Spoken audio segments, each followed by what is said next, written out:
Cube. Cher public, nous vous invitons à prendre place confortablement et à fermer la sonnerie de votre téléphone cellulaire. En cas d'incident, veuillez repérer les sorties de secours les plus près de vous. Bon divertissement. 1, 2, 1, 2. OK, c'est bon, on peut y aller. Sophie Durocher. Elle met en scène les arts, la culture et la société. Une représentation pas comme les autres. Sophie Durocher.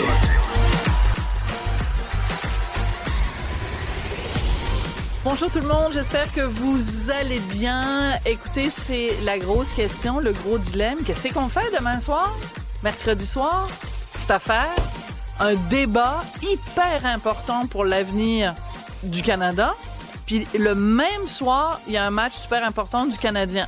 Alors, qu'est-ce que vous allez faire? Vous intéresser au coup de patin de Marc Carney qui va sûrement patiner en français ou au coup de patin de Demi-Dove? Elle est bonne, hein? Ah là, ouais. J'ai passé toute la journée à penser à ça, mais non, mademoiselle. ça enlève le mystère que tu dises ça. Là. On veut de la sport. Mais non, mais écoute, c'est très bien. Bravo, Okay. 10 sur 10 pour celle-là. Bon, il était tense parce que Cybèle, c'est ça. Moi, je m'attends toujours. Quand je fais une blague, je veux savoir ce que Cybèle en pense parce que tu vas voir beaucoup de spectacles d'humour. Oui, ben quand on s'y attend pas, je crois que c'est là la force de la blague et du punch. Et là, tu vois, tu m'as pris de court et... C'est sûr que je suis pas aussi drôle que Léa Streliski qui interviewe Mark Carney. Ah ben là, t'as du chemin à faire, par j'avoue contre, que ça... la barre est haute. Oui. La barre est très haute. Bonjour, Cybèle. Ben bonjour, Sophie. Écoute, dans quelques instants, je vais parler à quelqu'un qui a participé à cette pub que moi, personnellement, je trouve géniale.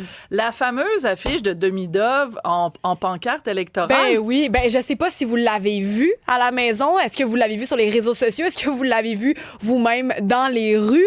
Vous en avez pensé quoi? Parce que bon, là, on en voit partout des pancartes électorales. Et là, il y a celle-ci. Est-ce que vous avez aimé ça? Est-ce que c'est une controverse pour vous? Qu'est-ce que ça vous évoque? Écrivez-nous pendant l'entrevue avec l'idéateur de cette pancarte-là. 1-877-827-2346. On va lire vos réactions et on va pouvoir même les transmettre en direct au génie derrière ça. Je suis sûre qu'il va adorer le mot génie. Ah, tu m'as passé la POC, maintenant c'est à moi de scorer. Ah mon Dieu, ça va être ça toute la journée. Folle. Je suis déjà fatiguée. Oh, attends, hey, ça c'est une équipe. Jean-Philippe Leroux, il travaille fort dans les coins. Et que dire de l'assistance de Jean... Wow. OK, je pense que je vais arrêter là. Bon, parce que... bref. Sacha Ouimet, directeur marketing et créatif global chez Warrior Spa. On dit-tu Warrior Sports ou Warrior Spa ou Warrior Spa? On a nos bureaux dans Hochelaga Maisonneuve, fait qu'on dit Warrior Sports. Fait qu'on s'amuse comme ça. Mais oui, c'est Warrior Sport, qui est une firme qui est détenue par New Balance, comme j'expliquais dans des discussions que j'ai eues avec des gens. Mais donc, Warrior Sport, oui, effectivement, une marque de hockey qui est dans Hochelaga, conçue et designée au Québec. Conçu et designé au Québec, mais on se le cachera pas. Non. C'est une compagnie américaine. Oui, on se le cachera pas. Parfait. Je suis pas gêné. On se dit les vraies affaires. Il faut se le dire, puis je pense qu'il n'y a pas de gêne à être ça. T'sais, nous, on utilise le poids de New Balance, on utilise nos collègues américains pour s'élever. On engage beaucoup de Québécois, des francophones du Québec. Ici, c'est super le fun. On a beaucoup de gens à travers le Québec. Fait que, on n'en parle pas souvent, mais puis on était mal connus, je dirais, par rapport à où est-ce qu'on était installé. Surtout qu'on est dans le quartier, dans Hochelaga, qui est quand même un quartier très francophone, très québécois. Donc, on en profite, puis on se le cache pas, là, on se dit les vraies affaires. Bon, alors, vous étiez peut-être pas connu, en tout cas, du grand public jusqu'ici. Ouais. Et là, vous avez fait tout un coup d'éclat. Donc, deux choses. Premièrement, un coup d'éclat, un coup de maître, d'être allé chercher Demi-Dove, que vous allez commanditer donc pour 3 ans. Oui. Ça commence pour la saison 2025-2026 avec le Canadien. Oui. Mais votre deuxième coup de force, c'est cette campagne de publicité. Donc, je vais demander à mes collègues de remettre l'affiche en ondes. Et puis, pour tous ceux qui nous écoutent à la radio. Donc, on voit Demi-Dove, le demi-dieu, vraiment comme une affiche électorale. Et le slogan « Là pour les Canadiens ». Et le jeu de mots est assez génial parce que là, pour les Canadiens, ça a l'air d'une campagne électorale quand il est en dessous de Pierre Poilievre, mais c'est là pour les Canadiens, pour les joueurs du Canadien. Tout à fait. Puis, en fait, une idée comme ça ne vient pas toute seule. J'ai écouté d'autres entrevues que tu as fait, puis c'est une équipe. Il y a une équipe, on a travaillé, nous, à l'interne, on a travaillé avec une agence qui s'appelle K72, Pierre-Luc Paiement, certaines personnes dans leur équipe, pour trouver le moment clé, comment on était pour frapper. On est à un carrefour culturel assez spécial. les Canadiens en série, les élections, Davidoff qui arrive comme un sauveur. On s'est dit, on va en profiter de l'occasion pour marquer le coup. Comment on marque le coup? C'est regardez qu'est-ce qui se passe présentement pour saisir l'opportunité. Parce qu'il faut comprendre qu'au Québec, quand on fait du marketing, il faut vraiment s'ancrer dans les racines culturelles du Québec. Passionnant. Puis, comprendre ça, c'est comprendre le Québec, comprendre le marketing au Québec. Puis ça, c'est sacré. J'ai travaillé aux États-Unis, j'ai travaillé dans le reste du Canada. Au Québec, on est spécial pour ça, de saisir l'opportunité. On est une société distincte, même dans la publicité. Ouais, puis moi, je me bats très fort pour ça. Je me suis toujours battu pour ça. Puis c'est important de bien comprendre le marché puis de comprendre ça. Donc, en saisissant cette opportunité-là, après ça, il fallait comprendre aussi que le Canadien de Montréal... c'est une équipe, ils ont des droits, tout ça. On ne voulait pas non plus enfreindre les droits du Canadien de Montréal. Mais avec le jeu de mots, là, pour les Canadiens, ben oui, c'est les Canadiens. C'est parfait, vous vous en tirez. Alors, il y a plein de gens qui ont posé la question. On est en campagne électorale. Tout ça est régi, évidemment, par la loi électorale. Les candidats eux-mêmes, les partis, ne peuvent pas mettre ce qu'ils veulent sur les affiches. Ils ne peuvent pas afficher n'importe où, n'importe quand, n'importe comment. Est-ce que vous vous êtes, vous aussi, posé la question? Parce que vos affiches sont vraiment placées de la même façon et au même endroit que les affiches électorales. Tout à fait. Est-ce que vous avez peur de vous faire taper ses doigts? Bon, c'est une question qu'on s'est posée la semaine dernière, avant que ça arrive. Okay. On s'est dit, avant que ça arrive, qu'est-ce qu'on fait? Puis, ce que je remarque beaucoup dans notre industrie, des fois, dans le... Rapproche-toi un petit peu du micro, Sacha, pour bien pardon. t'entendre. Ce que je remarque souvent dans notre industrie, c'est que des fois, on a peur de prendre des décisions comme ça, puis de mesurer l'impact. Je pense que l'impact qu'on a eu vaut tous les petites tapes qu'on pourrait avoir ses doigts. OK. Non, mais ça, c'est bon. Excuse-moi. Mais c'est en plein dans les commentaires qu'on reçoit. Les publicités sont là pour faire réagir et attirer l'attention. Donc, chapeau, c'est ce que vous avez réussi à faire. Donc, voilà. c'est exactement. Donc, c'est possible que, mettons que le directeur général des élections vous dise, vous devez retirer vos affiches. On peut se dire que vous allez vous en foutre un petit peu parce que l'impact est déjà là. Tu es en entrevue avec moi, tu as donné des entrevues un peu partout. Je veux dire, l'impact, il est déjà là. L'impact est là. Puis pour le directeur des élections, pour le dire, il n'y en a plus d'affiches. Ils sont toutes faites voler. Donc, on a eu un double succès. Puis je serais très heureux. Je cherche à tous les jours sur Facebook Market, sur eBay, pour voir qui va les afficher les premières, parce que c'est sûr que le monde, on considère ça comme des pièces de collection. Mais c'est la question qu'on reçoit. Qu'est-ce que vous allez faire avec les pancartes une fois que vous allez les retirer? Ben oui, mais c'est que c'est génial, parce qu'en plus, votre autre coup de marketing, on est rendu à 3 coups de marketing, puis je pense qu'au baseball, c'est 3 strikes and you're out, là. Bon, je connais pas grand-chose au hockey, mais je connais le baseball. Bon, tu connais bien le baseball. 3 périodes. Oui, c'est vrai. Donc, c'est que vous avez fait seulement 93 affiches parce que machin Gus, là, son nom, son Davidoff. Alexeyevich. Hein? Et son vrai nom au complet, c'est Ivan Alexeyevich Demidov. Oui. Il porte le numéro 93. Donc, il y en a, les 93 ont été volés. Il n'y en avait plus. Hier, j'ai envoyé 2 de mes collègues. On a un scoop, mesdames et messieurs. Parce que ce qui est très drôle, c'est que 2 de mes collègues ont dit « Ah, on les aime, les affiches. » Je dis « Allez chercher. Là, je garde, on a fait notre coup d'éclat déjà, il est fait. Envoie-nous la carte. Envoie la carte. » Je m'excuse, mais ça fait 3 coins de rue qu'on fait. On n'en voit pas. Hier, au Centre Bell, j'étais avec des collègues du Canadien, des gens super fins qui ont bien aimé notre coup d'éclat, comme on pourrait dire. Dans les estrades, les gens avaient la pancarte dans les estrades. C'était assez cocasse. On s'est amusé, mais c'est ça aussi. C'est ça aussi la publicité. Puis la publicité, c'est supposé de excusez-moi de l'anglicisme, mais d'entertainer les gens, d'amuser les gens, que les gens divertir, pardon. Puis c'est ça qu'on voulait faire. C'est ça qu'on a réussi à faire. On savait, on s'est fait dire, ah, mais là, tu sais, votre contrat commence dans la saison 25-26. Ça se pourrait qu'il n'y ait pas votre équipement, ça se pourrait. C'est pas grave. Le coup d'éclat était que Warrior s'associe avec Davidoff, s'associe avec présentement les Canadiens de Montréal, s'associe avec la ville de Montréal, puis qu'on s'associe pour donner un coup. C'est le fun. Tu sais, on s'en va série, on sait comment qu'on est une ville de hockey. On dit souvent on est une ville de sport, on est une ville de hockey, on va se le dire. C'est le hockey qu'on aime. Puis d'avoir ce moment-là clé de célébrer, fallait le faire. Un petit velours quand même de voir les gens avec les affiches. Quelqu'un nous écrit « Salut, bonjour, on avait une hier en ondes aussi. » Oh! On se demande comment ils se la sont procurés. Ouais. Mais en avez-vous dans vos archives? Est-ce que je peux... Mettons, je voudrais en acheter une. Là. Combien tu vas me charger, Sacha? On ne les vend pas simplement parce que c'est pas un objet qu'on veut vendre, mais si vous en voulez une, on peut en avoir une pour vous dans vos bureaux. Êtes-vous en train de nous dire qu'ici même, à Cube Radio, On va avoir une affiche de Demidov. Vous savez que il y a des gens, par contre, qui trouvent... Merci, c'est très gentil, mais là, vous l'avez fait une promesse en ondes, Sacha, vous êtes obligé de... On va vous... Va falloir réinviter, c'est pour ça. Ah bah oui, c'est ça, le gars de marketing, là, qui sait comment vendre ses affaires. Il faut absolument que je vous pose 2 questions. Premièrement, il y a des gens qui ont été dérangés, même choqués, parce que vous utilisez vraiment une iconographie, pas juste russe, soviétique. C'est-à-dire qu'on voit Demidov... le visage à moitié, de 3/4, tourné comme ça, exactement comme certaines affiches de Lénine, certaines affiches du régime communiste. Le régime communiste, c'est pas un régime le fun. Donc, comment vous réagissez à ça? Est-ce que ça vous a, Très bonne question. Chicoté?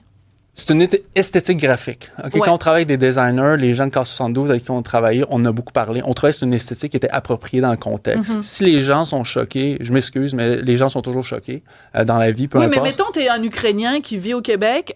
Pour toi, l'Empire soviétique, pour toi, cette iconographie russe-là, je sais pas, t'as peut-être tes grands-parents qui ont été persécutés pendant le règne du communisme en Russie. Ça se peut que ça te choque. Oui. Tu sois offensé. Toi, tu t'en fous un petit peu? C'est pas que je m'en fous. Je respecte ces gens-là, puis je pense que c'est important. Mais dans le contexte, on pensait on croit encore, puis je défends mes idées. Là. Je pense que c'est approprié pour le contexte. On voulait le faire. C'est un clin d'œil. On sait qu'il arrive. Pourquoi pas d'utiliser cette esthétique graphique-là?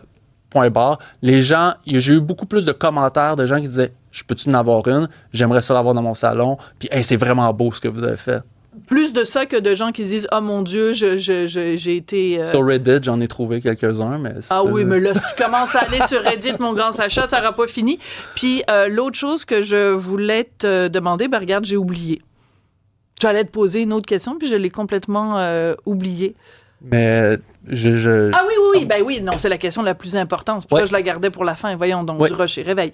Là, vous avez, donc, en ce moment, vous faites des bâtons, vous faites des casques et vous faites des gants. Merci. Tu vois, j'ai quand même appris ma leçon. Là, les patins, ça s'en vient-tu? Ça s'en vient. Ça s'en vient. Lancement officiel, peut-être en juin 2026, 2027. À voir, à suivre. On veut faire les choses bien, on veut faire les choses préparées, on veut arriver dans le marché.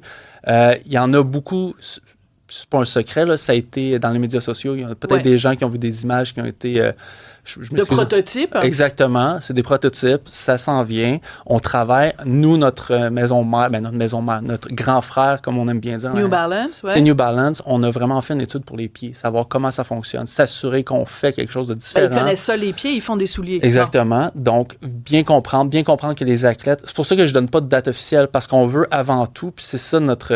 tu sais, mon équipe, puis ils m'en voudraient si je dirais le contraire, c'est qu'ils veulent vraiment faire les choses bien, qu'on soit sûr d'étudier. Puis c'est pas un moment qu'on veut faire de l'argent, si on veut vraiment faire bien les choses différemment, puis rentrer dans le marché et faire comme « wow ». Quand je mets mon pied dans le patin, je fais comme « wow, OK, c'est vraiment différent ». Faut que ce soit parfait avant que vous le lanciez. Ouais. Ça, je comprends fort bien. Et le contrat avec Demidov, vous allez lui fournir donc le matériel pour 3 ans. Ouais. On parle de combien? Ça, je peux pas en parler. Non, mais en gros. Parce que là, vous avez déjà plusieurs joueurs. Ouais.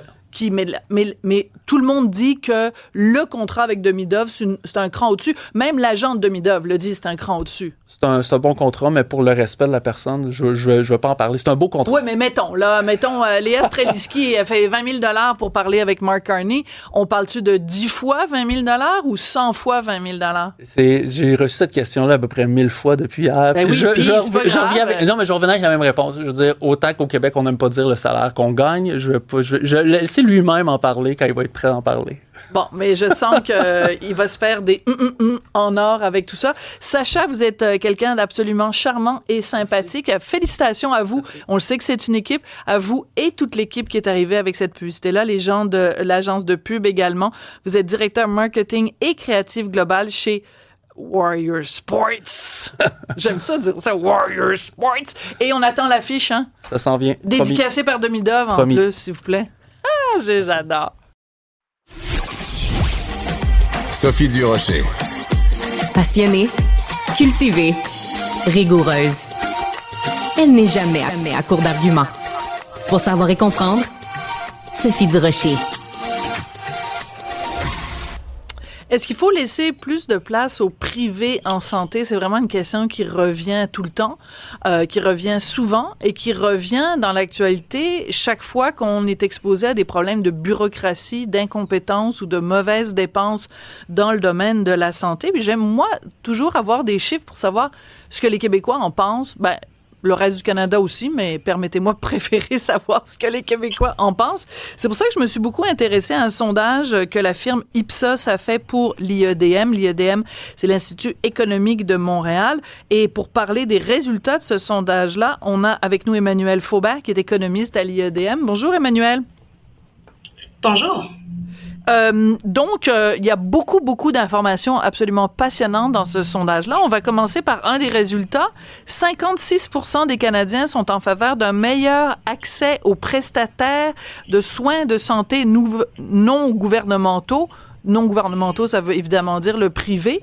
Je suis surprise que ce soit seulement 56%. J'aurais pensé qu'il y aurait beaucoup plus de Canadiens en faveur de soins de santé au privé.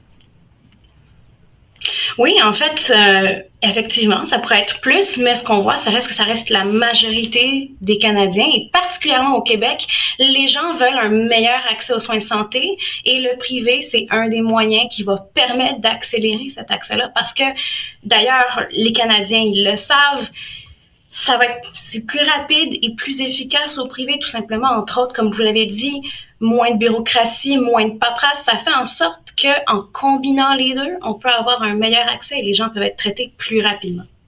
Alors, 56%, ça c'est pour l'ensemble des Canadiens. Quand on regarde les chiffres spécifiquement selon les provinces, ben, le taux est beaucoup plus élevé au Québec. Donc, encore une fois, le Québec se distingue du reste du pays. Chez les Québécois, ça monte, je pense, à 62 ou 63. 68% des gens qui seraient en faveur. En même temps, quand on dit, quand on pose la question aux gens, est-ce qu'on devrait mettre plus d'argent dans le système de santé? Les gens disent, ben non, pas nécessairement. Mais si il y a un manque à gagner pour le gouvernement, comment on fait pour le compenser, Emmanuel? En fait, il y a différentes façons de voir en ce moment. On sait que le gouvernement il dépense énormément pour les subventions aux entreprises.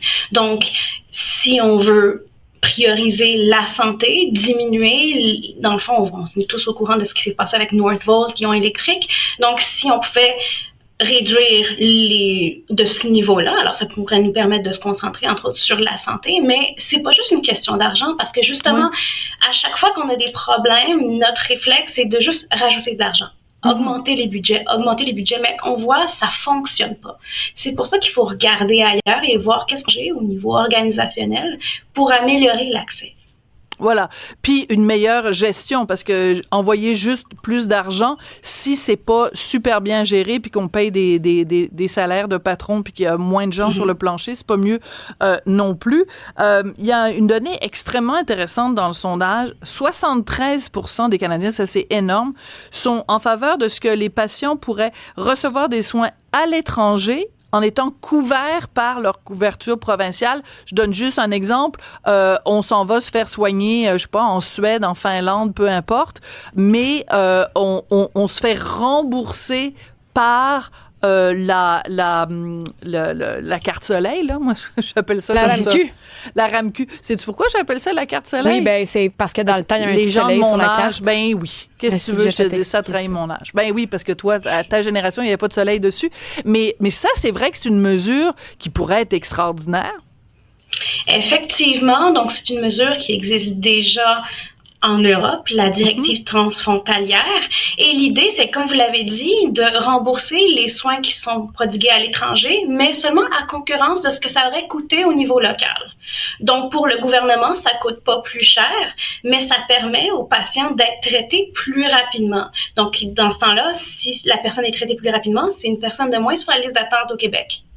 Mais ça, c'est important de le mentionner. Donc, le bémol, ou enfin la précision, c'est que, mettons que je vais me faire opérer en France, encore une fois, ou en Suède, que ça me coûte, je sais pas, moi, 25 000 $ me faire opérer, mais qu'au Québec, l'opération équivalente aurait coûté seulement 15 000, ben, le gouvernement me rembourserait ce 15 000-là.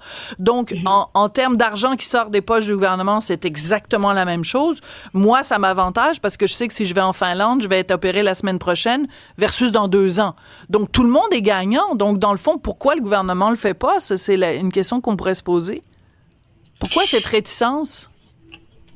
En fait, c'est peut-être tout simplement qu'ils sont pas au courant, parce que c'est pas quelque chose qui est très connu comme mesure. C'est quelque chose qui est en place en Europe depuis un certain temps, mais ça a pas fait énormément de vagues. Mais c'est quelque chose qui serait vraiment utile de partager avec les politiciens, de montrer que c'est quelque chose qui pourrait vraiment être bénéfique pour la population. Oui, puis je pense que corrigez-moi si je me trompe, mais je pense France, Finlande, Suède, c'est comme ça que ça fonctionne. Si on se fait traiter à l'étranger, on se fait rembourser par la Sécu.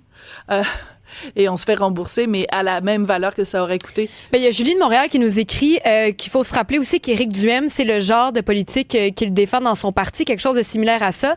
Le parti souhaite permettre aux Québécois de souscrire à une assurance privée pour des soins qui sont déjà couverts par la RAMQ. Comme ça, un patient pourrait choisir d'aller dans une clinique privée s'il juge que l'attente est trop longue dans le public, avec une partie de la facture assumée par l'assurance privée et l'autre par le système public. Donc, c'est des idées quand même qui existent déjà, faut-il le rappeler. Peut-être ajouter à ce qu'Emmanuel explique, rajouter l'idée d'aller se faire à l'étranger, mais c'est déjà des idées qui existent, là. Oui, ben c'est tout à fait raison. En effet, le Parti conservateur du Québec est en faveur de ça, ou enfin, à tout le moins, d'un équilibre entre le privé et le public. L'argument qui revient tout le temps, Emmanuel, quand on parle de ça, de la part de ceux qui sont en faveur d'une plus grande participation du système privé, c'est de dire, pour chaque personne qui en a les moyens et qui va au privé, on libère des places au public pour des gens qui ont moins de moyens. Est-ce que le sondage montre que la popularité du privé est en augmentation ou c'est stable au Québec? En fait, ça a quand même augmenté avec le temps. C'est quelque chose... Parce qu'en fait, les gens sont tannés d'attendre. C'est pas pour rien que les gens sont plus intéressés à une augmentation de l'accès au privé, aux soins indépendants. C'est vraiment ça, on le sait très bien. Quand passer à l'urgence, c'est très long. Les gens attendent des mois, voire des années pour des consultations en soins spécialisés et pour des chirurgies. C'est pas pour rien que les gens veulent meilleur accès. Alors vous, à l'Institut économique de Montréal, on le sait, on connaît quand même votre positionnement idéologique plus à droite. J'irai pas plus loin, même si certains iraient plus loin, mais plus à droite, plus conservateur, plus évidemment de cette famille politique-là, ou en tout cas de cette famille économique-là. Si demain matin, les gens de l'IRIS, qui est l'équivalent de l'IEDM est très, très, très à gauche. S'ils faisaient un sondage demain matin, est-ce que vous pensez que le sondage donnerait les mêmes résultats? Autrement dit, est-ce que c'est votre interprétation des chiffres qui fait en sorte que vous nous arrivez avec ces résultats-là, ou c'est une réalité au Canada? En fait, c'est une réalité tout simplement parce que le sondage a été fait par Ipsos et les résultats ont été donnés par Ipsos. Ipsos qui a une bonne réputation internationale pour faire des sondages, et d'ailleurs, Ipsos vont revoir les questions pour s'assurer qu'il n'y a pas de problème avec la formulation des questions. Donc, c'est pas nous qui avons sorti ces résultats-là, c'est la firme de sondage. D'accord. Mais non, mais c'est juste parce qu'au cas, il y a des gens qui nous écoutent puis qui disent, bon, on le sait bien, l'IEDM, ils vont prendre les résultats qui les arrangent puis tout ça. Mais c'est vrai, j'invite les gens, de toute façon, à aller consulter les résultats de ce sondage-là. Écoutez, c'est quand même assez intéressant de remarquer qu'il y a seulement 25% des gens qui sont complètement opposés à l'idée qu'il y ait une plus grande part accordée au privé. C'est vraiment, ça fait pas grand monde, hein. Les gens qui sont vraiment les irréductibles gaulois, c'est seulement 25% maintenant. Donc ça, c'est quand même signe qu'on s'en va là de plus en plus. Même des gens qui traditionnellement auraient peut-être été plus réticents, on est en train de les avoir de notre bord. Mais en fait, quand on regarde à l'international, les pays qui ont les systèmes de santé qui fonctionnent le mieux, ils ont tous un système hybride qui encourage la collaboration entre le privé et le public, et ça donne, comme résultat, on voit qu'il y a un accès qui est bien meilleur qu'ici. Donc, c'est pour ça qu'il faut regarder dans ces pays-là qu'est-ce qu'ils font qu'on pourrait importer ici, essentiellement. Absolument. Évidemment, personne n'a envie d'avoir un système comme celui des États-Unis, mais c'est pas de ça qu'on parle. On parle d'un système vraiment hybride. Et moi, je trouve que l'idée des soins transfrontaliers, c'est vraiment une super bonne suggestion. Emmanuel, merci beaucoup. Emmanuel Faubert, vous êtes économiste, à l'IEDM. Merci d'être venu nous parler du résultat du sondage aujourd'hui. Merci à vous. Elle se déplace du côté court au côté jardin pour couvrir tous les angles de la nouvelle. Pour savoir et comprendre, Sophie Durocher. Bon, les défis TikTok. Si belle. Ouais. Les défis TikTok. Il me semble que les défis TikTok, c'est de plus en plus niaiseux.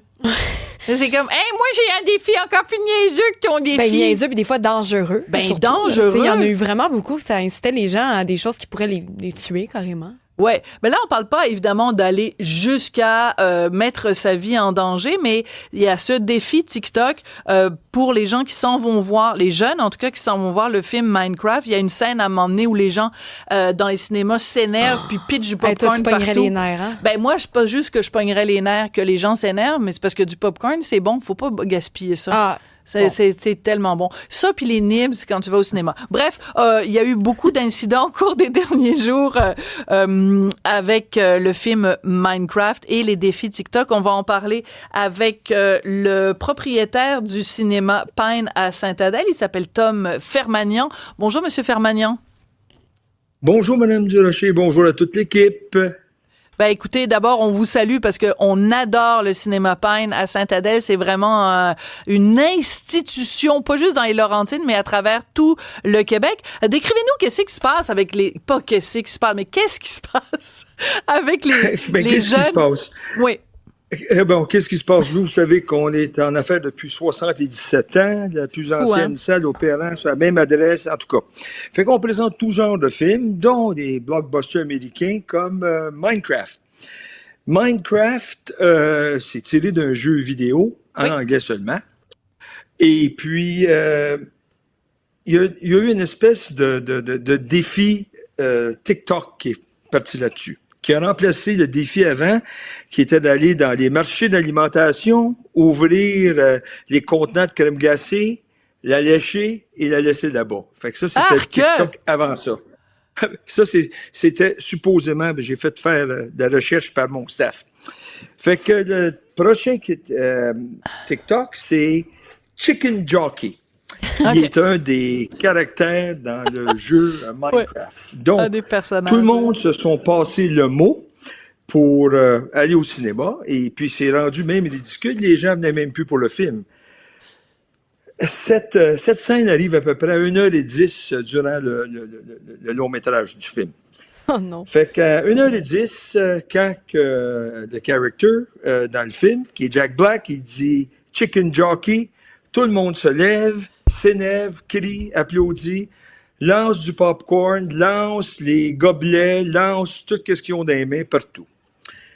Et même, on est obligé d'en expulser à peu près 80 en fin de semaine, sur 2 soirs, sur le vendredi, samedi, avec Incroyable. Wow. Incroyable. Donc, puis, alors, vous avez fait quoi? Vous avez été obligé de faire intervenir la SQ, la police? Non. Comment? Non?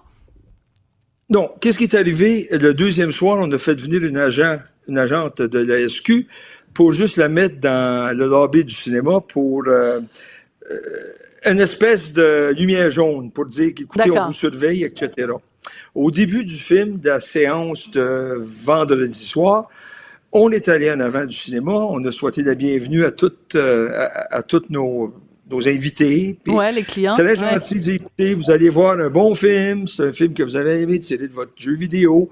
On vous demande, s'il vous plaît, vous pouvez être exubérant, applaudir, tout ça, mais s'il vous plaît, il y a des gens qui ont acheté des billets pour voir ça, il y en a qui veulent juste voir le film, lancez rien, trashez pas notre cinéma.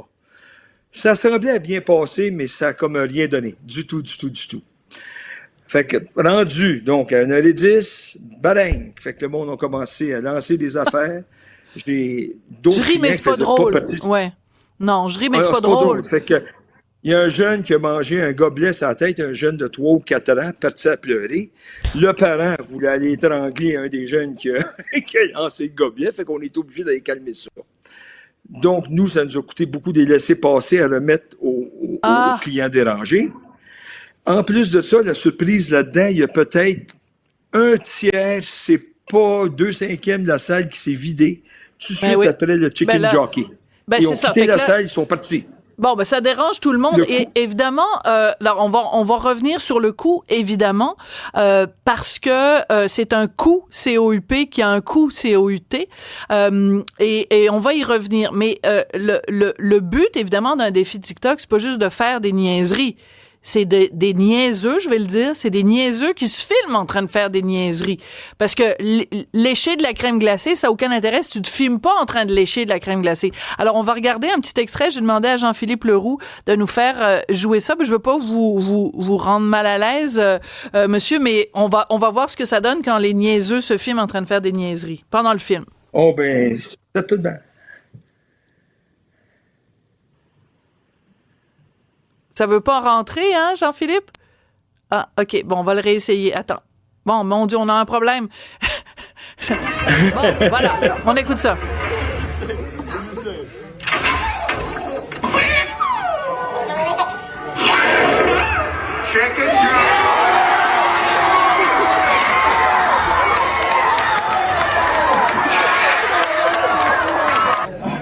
Mon Dieu.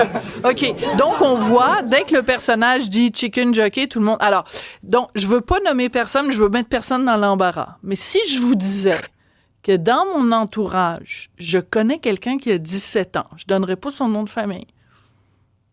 Hein? Mais quelqu'un dans mon entourage qui a 17 ans, à qui je parlais de ce phénomène-là, et qui m'a dit, maman... pardon, je viens de trahir, finalement... qui m'a dit Madame Durocher, c'est que quand la bande-annonce du film est sortie, OK? Les gens qui étaient des fans de jeux vidéo puis de jeux de Minecraft, ils ont trouvé la bande-annonce tellement niaiseuse. Ils se sont dit, mon Dieu, le film est tellement mauvais, il faut qu'on réagisse à ça. Alors, semble-t-il que quand il se met à crier Chicken Jockey puis que les gens pitchent du popcorn, c'est une façon de dire, le film est pas bon, puis c'est pas bon ce que vous faites, puis c'est comme un mouvement de solidarité de tous les gens. Oui, c'est ça. C'est quasiment comme la place Tiananmen, comprends-tu, que du cinéma. Qu'est-ce que vous pensez de cette explication-là? Je pense que au lieu de diriger leur frustration sur le messager qui est nous, c'est de le dire à eux et de pas encourager, si le film est très niaiseux, de pas aller acheter des billets pour aller voir ce film-là. Ah ben là! Mon Dieu, c'est un bon argument, ça! Si tu trouves que le film est niaiseux, donne pas de l'argent au studio qui a fait le film niaiseux. C'est donc ben niaiseux de donner de l'argent à un film niaiseux. Mais que voulez-vous dire? Moi, je suis un peu plus âgé et mature, alors je suis capable de faire ce jugement-là. L'autre chose qui est très drôle, ben pas très drôle, ça fait partie du challenge. Ceux qui sont restés, on les a surveillés jusqu'à la fin, et ensuite de ça traîne avant de sortir du cinéma. Pas de la salle, du cinéma. Fait qu'on a les salles de bain puis attendre. Mais là, ils veulent retourner en dedans, filmer les dommages, afin de les mettre comme mission accomplie sur TikTok. Ah, ça, c'est pas gentil. Ce qu'on n'a pas toléré du tout. Une fois qu'ils étaient tous sortis, j'étais là, mon fils était là, mon équipe était là. Fait que c'est ça qui arrive. Fait que là, on s'est même plaint. Ben moi, je connais quand même des gens. J'ai parlé avec un vice-président de la Warner Brothers. Je les écoute bien, là. J'ai dit, c'est un peu ridicule. La version française, il n'y a pas de problème au Québec. Mais c'est la version originale en anglais où est-ce qu'on dit justement Chicken Jockey. On ne s'assemble pas à le dire dans la version française, fait qu'on a beaucoup moins de problèmes dans la version française. Ils disent pas poulet Jackie et là tout le monde se met à rire. Vas-y. Non, du tout. Ils cherchent vraiment l'expression Chicken Jockey. Faites attention parce que il y a peut-être des gens. On a eu beaucoup. Il y a peut-être des gens qui nous écoutent. Beaucoup plus de monde en anglais. Ouais. Il y a peut-être des gens qui. Anglais. Non, pas des Anglais. OK, c'est ça, mais justement, dans ce sens-là, il y a une question pour vous. C'est Frédéric qui nous demande, est-ce que le diffuseur aurait le droit de couper le petit bout problématique? J'imagine que non, mais c'est quoi votre solution en ce moment-là pour le film anglais? Est-ce qu'il y en a une? Non, il n'y a pas vraiment, on n'a pas le droit d'amputer rien dans un film, on n'a pas le droit de toucher, il faut présenter l'œuvre absolument au complet. Qu'est-ce qu'on a fait, nous, à Sainte-Adèle, parce qu'on peut se permettre, c'est qu'on a mis le film, la version en anglais, dans la plus petite salle qu'on a. Donc, ça limite le nombre de gens qui peuvent y aller, ceux qui peuvent pas rentrer, mais ils viendront à une autre séance. Fait que quand ils sont moins, comme on dit en bon québécois, en gang, c'est plus difficile à régler qu'une grosse gang qu'une petite gang. Alors, tellement. Ceci dit, le quotient est moins divisé. On a pas mal coupé une bonne partie du problème avec ça, puis avec beaucoup de surveillance aussi. Ouais. Et là, on est rendu des arbitres, on est rendu des surveillants, on est rendu des gardiens de la Philips, on est rendu qu'est-ce que vous voulez, et c'est pas ça le cinéma. Non, en effet. On perd l'expérience qui est le fun d'aller au cinéma, puis surtout que s'ils sont là juste pour ça puis qu'ils s'en vont après. Avant qu'on se quitte, on a parlé des coûts tout à l'heure. Vous évaluez combien? Parce que là, il a fallu évidemment le service de nettoyage et tout ça. Là, vous évaluez, donner des passes aux gens parce que les gens avaient pas eu une bonne expérience, donc ils veulent revenir voir un autre film. Vous évaluez à combien vos pertes ou enfin vos coûts en fin de semaine? C'est difficile, c'est en man-hour, comme on dit, en heure homme, personne pour nettoyer, c'est un additionnel pour nettoyer une salle comme ça de presque 2 heures pour faire une bonne job. Surtout, ça dépend qu'est-ce qui a été renversé, s'il y a eu du liquide, si c'est juste du popcorn, ça se vacuume quand même pas pire. Mais c'est ça qu'on se demande. Et en plus de ça, je vais remarquer qu'aux États-Unis, il y a un de mes collègues qui dit dans un de ses cinémas, quelqu'un a amené une poule. Il a caché une poule en dessous de son manteau. Une poule, et quand le chicken jockey est arrivé, la poule s'est faite garocher dans les airs en plus de tout le oh là là. Fait que j'ai pas hâte de voir qu'est-ce qui va... Non, mais là, vous êtes en train de leur donner des idées pour faire des niaiseries. Surtout à Sainte-Adèle, il doit y avoir des poules, là. Ah, OK, je pensais que t'allais dire autre chose. Je pense qu'ils n'ont pas besoin de moi pour leur donner des niaiseries. Ils en font en masse par eux autres mêmes. Vous avez tout à fait raison. Par contre, la seule chose qu'on peut dire à propos des gens qui ont fait ça, c'est qu'ils n'ont pas été chicken. Hey, merci beaucoup. Wow. Excuse-moi. J'ai dû faire une promotion avec Saint-Hubert, peut-être, ça aurait servi à tout le monde, je sais pas. Ça, c'est une bonne idée. On va acheter des ailes de poulet. Tom Fermagnan, vous êtes propriétaire du Cinéma Pine à Sainte-Adèle. Vous êtes adorable. Merci beaucoup et bon courage pour la suite des choses. Merci. Sophie Durocher. Un savoureux mélange artistique de culture et d'information. Montréal pue, et ça pue partout, là, dans tous les quartiers. J'entends déjà les gens rire dans leur voiture. Tout le reste n'est que fumisterie. Donc, on veut un monde qui sent l'eau de Javel. Un monde blanc, sans défaut. Rémi Villemure. On veut un monde blanc, sans défaut. C'est tout à fait approprié pour ce dont on va parler aujourd'hui. C'est le passage de Kevin Parent à Tout le monde en parle. Il a passé un mauvais quart d'heure.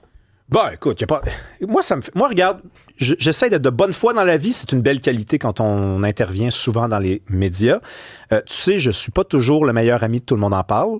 Mais je t'ai déjà dit, par contre, que pour moi, cette émission-là, c'est la plus grande émission des 30 dernières années au Québec, à la télévision. Oui, tu l'as déjà dit. Et c'est par amour pour cette émission-là que, très souvent, je la critique. Je trouve que ce sont rendues des entrevues qui me rappellent la messe plus que la télévision.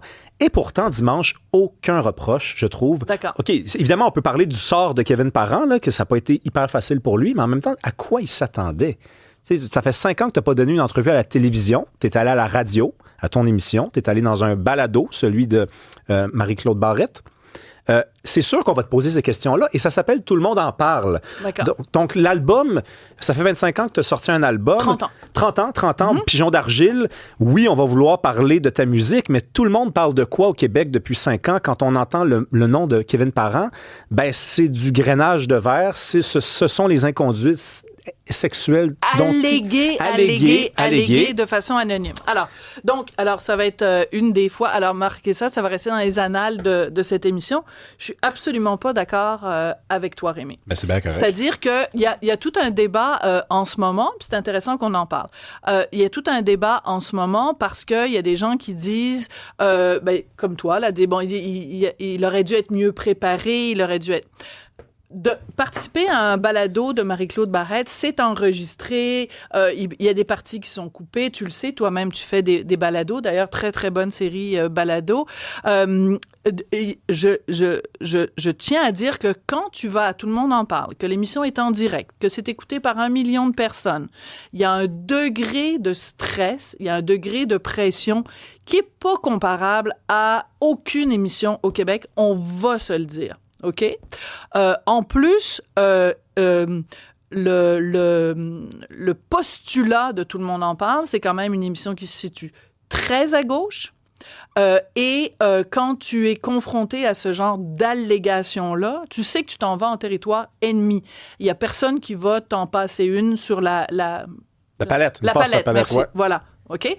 Donc, je veux dire, je comprends qu'il est bafouillé, je comprends et comment il aurait pu être préparé à ce qu'on lui dise, puis l'as-tu fait, tu l'as pas fait, tu l'as fait une fois, tu l'as-tu fait 2 fois, tu l'as fait. Et je m'excuse, mais Jean-Sébastien Girard, qui, dès que Kevin Parent arrive, prend une petite serviette et met une serviette sur le verre, comme pour se protéger, comme si Kevin Parent allait sortir la bisoune, traverser la salle, puis aller se mettre la bisoune dans le verre de Jean-Sébastien Girard. Je trouve ça un peu dégueulasse et je trouve que à cette émission-là, et c'est le plus grand reproche que je fais à Guilla, c'est que c'est un 2 poids 2 mesures. Quand tu fais partie de la gang, quand tu fais partie des amis, on te déroule le tapis rouge, on est gentil avec toi. Quand tu fais pas partie de la gang, on te traite de cette façon-là, puis ça devient un procès, puis c'est l'Inquisition. Voilà ce que je voulais dire. Ben écoute, on n'est pas d'accord. Puis c'est sûr que je respecte évidemment cette opinion-là, puis je la comprends, d'accord? Mais moi j'ai trouvé que c'était une blague, ce qu'a fait Jean-Sébastien Girard. C'est une blague. Ah oui, c'est une blague. C'est une blague, puis honnêtement, ça me fait rire, moi, des affaires de même. Tu sais, le gars, on lui reproche, c'est une rumeur, et d'ailleurs, il n'a pas été très bon pour la terre, la rumeur, parce que quand on lui a demandé de dire oui ou non, c'était non, mais tu sais, pas dans le contexte d'un... Bref, on dirait qu'il l'a fait, là. T'sais, on dirait qu'il a bel et bien grainé des verres. Sophie, sinon, tu dirais pas... Bon, alors, s'il le fait, la blague, c'est de dire, à soir, il grainera pas mon verre. Moi, je la trouve bonne. Il a bien réagi, il était détendu aux petites blagues de Jean-Sébastien Girard. Au contraire, il a réagi d'une manière... Il était très bon. Il a bien jazzé les pics qu'on lui a envoyés. Moi, je l'ai trouvé exemplaire là-dedans. Mais moi aussi, à la rigueur, je trouve ça drôle, la blague de Jean-Sébastien Girard. Ce que je dis, c'est que les gens qui reprochent à Kevin Parent de pas avoir été bon, pas s'être bien comporté, un invité exemplaire, il aurait fallu qu'il fasse quoi? Et vous avez pas trouvé qu'il avait pas fait assez acte de contrition? Il a dit j'étais sobre bien avant que cet événement-là arrive. Il dit maintenant j'ai une hygiène de vie impeccable. C'est ça qui m'écoeure de l'époque dans laquelle on vit. On demande aux gens d'avoir un dossier vierge. Quand ils commettent un faux pas, quand ils font un péché, on leur dit, il va falloir que tu fasses ton chemin de croix. Il va falloir que tu t'auto-flagelles. Il va falloir que tu ailles te confesser. Il va falloir que tu sois en pénitence. Hey, lâchez-le tranquille, Kevin Parent. Ça, je comprends ton point, mais en même temps, moi, c'est le jeu de la surprise. Tu sais, on peut pas dire que la production était hypocrite. Il savait très bien à quelles questions il allait répondre. Parce qu'il y a toujours une pré-entrevue à Tout le monde en parle. Voilà. Si vous le savez pas, il y a une excellente équipe de recherchistes à Tout le monde en parle et ils font ce qu'on appelle une pré-entrevue. Ils parlent à l'invité avant, ils lui posent des questions. C'est pas nécessairement les questions que Guilla va poser, mais donc ils savent à quoi s'attendre. Ça, je suis d'accord avec toi. À tout bien, tout honneur, je voudrais quand même qu'on écoute un petit extrait, bien sûr, de Tout le monde en parle de dimanche soir et vous allez pouvoir vous faire votre propre opinion aussi en retournant voir l'émission sur le site. Non, dégrainer des verres dans des bars, non. Ça, c'est faux. Ailleurs? Mais pas... Il y a un contexte. Écoute, Guy, honnêtement, il y a un contexte. Ça me tente pas de m'éterniser là-dessus. Il y a des contextes... Le but dans tout ça ici, c'est que je dise... C'est pas des affaires de verre, comme que vous dites plus que moi, là. C'était plus le mouvement. Je veux pas trop qu'on parte trop loin du mouvement puis des personnes qui souffrent pour de vrai. Moi, ce que je sens là-dedans, c'est quelqu'un qui a justement été trop préparé. Tu sens qu'il essaye de placer des lignes, donc il a dû pratiquer avec quelqu'un dans son entourage, peut-être son agent, peut-être des amis, des membres de sa famille qui lui ont dit, il faut absolument que tu ramènes ça au mouvement MeToo, puis dire que tu respectes le mouvement MeToo, puis que ça a permis d'aider beaucoup de gens qui étaient en souffrance. Moi, je sens qu'il essaye beaucoup de placer des phrases. Alors qu'il aurait pu répondre, Seigneur, qu'est-ce que tu veux que je te dise, Guillaume? Ben, tu vois... ouais, mais tu sais, Guillaume... Tu vois, Rémi, non, mais c'est très drôle et tu fais une excellente imitation de Kevin Parent. Je veux juste te dire, quand je l'ai reçu il y a 6 mois en entrevue, Kevin disait que une partie du prix qu'il paye pour les allégations à son sujet, c'est justement le fait qu'il vient des régions, c'est justement le fait qu'il a un accent, c'est justement le fait qu'il fait pas partie de la clique Montréal. Non, je te dis pas que c'est ce que je pense. Je te dis que c'est ce qu'il m'a dit. Est-ce qu'on a le temps d'écouter un petit extrait de Kevin, très, très rapidement? Si j'ai été cave, si j'ai été con, si j'ai fait de la peine à des gens, je peux te jurer sur la tête à papa que jamais que j'aurais fait souffrir des gens autant que le Québec m'a fait souffrir dans les dernières années. Alors, et dans cette entrevue-là, il est plus qu'au bord des larmes et il trouve absolument dégueulasse le sketch à son sujet au bye-bye. Et il nous dit à mots couverts, si j'avais fait partie de la gang, on n'aurait pas ri de moi comme ça au bye-bye. Faites-vous votre propre opinion. Merci beaucoup, Rémi. Merci, Cybèle. Merci à vous d'avoir été là. On se retrouve demain.